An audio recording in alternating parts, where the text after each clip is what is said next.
Hi, my name is Dan Torsel. I'm the President and General Manager here at Ski Cooper, and I'm here today to introduce a series of videos we've put together that highlight a lot of the changes that we've had to make in dealing with the COVID pandemic. It's been a very trying and tenuous time for us all, and skiing is one of those things that kind of takes us back to some semblance of normalcy. Things will look different this year, but lots of people refer to it as the new norm. I like to refer to it as the temporary norm. We've put a lot of time and effort into changing things around so that we can meet the requirements of both the local and the state health departments. We've worked diligently with both those organizations and come up with a COVID operating plan that addresses the restrictions and everything that we've got to deal with. During this series of videos, we'll start out in the parking lot and what to expect when you come in there. One thing I will mention about that is that this year you'll be parking in single rows with more spacing, which will be kind of nice. We have to treat our vehicle kind of as our mini lodge. Boot up at the car, leave all your personal belongings there. Anything that you cannot carry on your person while you're going skiing or riding must stay in your vehicle. This includes extra clothing, bags, food, drinks, anything like that. There will be no storage indoors this year, unfortunately, due to the restrictions that we have and capacities. That includes, bringing any type of coolers or bag lunches into the area.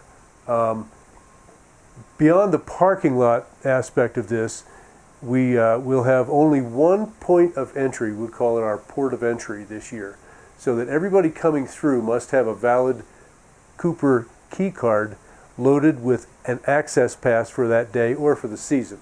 So in order to get in through the gate, you'll have to have this key card loaded with an access pass. That's the point at which you can't bring any additional things in with you, be it, as I mentioned, clothing, bags, etc. Those things must be left outside. We'll then go through a series of video shoots in food and beverage outlets. We'll take you into what was the Children's Center. This year is going to be Pando's Provisions. We'll talk a lot about one-way flows in and out of buildings, stairways that are going to be closed off because of maintaining numbers in the buildings, how you get your rental equipment this year if you're going to rent, just a whole buffet of different changes and things, right up to riding the lift.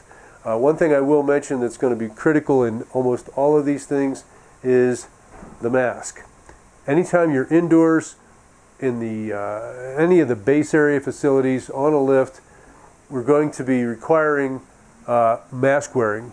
So I think everybody's kind of getting used to these things. I hope we don't get too comfortable with them. It's temporary. It really is. But while we're going through these temporary restrictions and change of rules and things, we can have a great time. Skiing is one of those activities that we can actually take advantage of. We're outdoors. We're naturally spaced when we're on the ski slopes. When you are on the ski slopes, obviously, if you're not in a group and you don't want to have the mask on, that's fine. But once you get back down into the base area, whether you're in a building or in a maze or on a lift, we do require mask wearing. So at any rate, it's a very interesting time, and some of the things we've had to do are very interesting. Some of the things we've had to do as a result of this, we've learned that we may keep for future operations. Most of them we won't, but some of them we just might. At any rate, I look forward to seeing you all here this year. It's a great way to come out, get some fresh air, have some fun, and play like we're back in the normal world. All right, with that, let's pray for snow. So, welcome back. One more time with the mask. In the base area, please wear your mask, as well as indoors. So, this is our new will call window building. And the way this is going to work, if you purchase a day pass at Cooper, and you don't currently have one of our Cooper key card RFID cards, you'll have to stop in to this building and pick one up. It'll be preloaded with your day pass on there, or however many days you've purchased. And what the protocol will be is that you will enter on the far side of this deck where I'm standing. It's a one-way situation here. You'll come up the steps there, queue up actually, and wait till there's an available window here. We don't expect to get a lot of traffic here because most people have cards, and you can once you have your card and you've got a profile on our system, you can actually get on the computer, purchase your pass or whatever it is, and it's automatically loaded onto the card you have in your hand. So you should only have to stop here one time to get your card. So at any rate, you come across here, this window is available. So I'm going to basically, I believe, give my name, and the attendant inside will go through, grab my card, pass it out through the window. There it is. I'm all set to go now. And from this point, I'm going to head down the steps and over to the new port of entry. And we'll talk about that in just a moment. Okay, so we've come down the steps. I've got my card, my RFID Cooper key card, and it's located, in this case, it's in my pocket.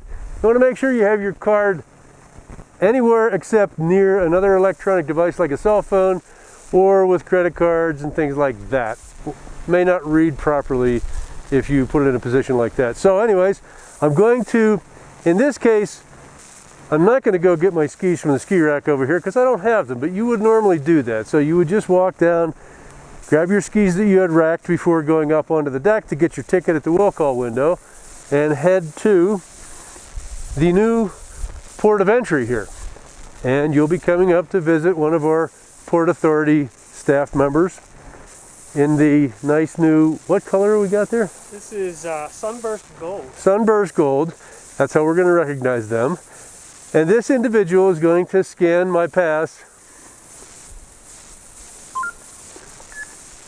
Welcome, sir, to Ski Cooper. Why, thank you. Come in. Now, if my pass wasn't valid, what would happen?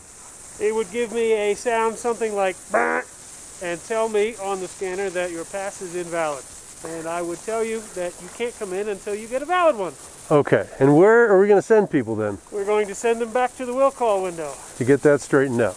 Good. So yeah, ideally, you come in, your pass scans, everything is good. Under normal circumstances, this is the only time you're going to be scanned at the mountain on that day of visit. So let's hope things work the way we're planning. It should be nice and efficient. You don't have to worry about being scanned each time you come through the lift line and whatnot. I got to take this thing off so I can speak a little bit more clearly. But at any rate, I think it's going to be very efficient. But do bear in mind that in order to get into Ski Cooper this year, this is where you've got to come to. You've got to come to this port of entry. These gates that you're seeing here with all the nice orange tape on top of them are going to be lining the entire bottom boundary between the parking lot and the buildings and ski slopes. So this is where you've got to come through, which means you've got to have a pass, be it a day pass or a season pass, to gain access. We call it an access pass. You've got to have that in order to get in here. So regardless of what you're doing, going in to get a bite to eat, use the restrooms, you've got to have this pass, and you got to pay for this pass. We've got to be able to maintain the numbers in the buildings and on the trails this year, and this is how we're choosing to do it. So I think it simplifies things. It's a little different, kind of a paradigm shift, but I think it's going to make things nice and simple for us. Anyways, here we go. All right, here we are at the new Information and Guest Services window. For those of you who have been regulars, you would recognize this as our ticket windows, which we don't have anymore. We've got the will call window. If you don't already have a Cooper key card when you do your online purchase for a pass or an access product, you would go to the will call window and pick that up. Otherwise, if you've already got a pass, you would just bring that in, go to the port of entry, get scanned in, and you're good to go for the day. So basically, if you've got questions or concerns or anything like that, you're going to come here and speak with one of our information/guest services representatives, Tashara, or one of her folks that'll be working in here They'll be able to help you out, point you in the right direction, answer any questions about rules, regulations related to COVID restrictions, or anything else, any other questions you've got about your visit here at Cooper. So again, need information? This is the place to come to.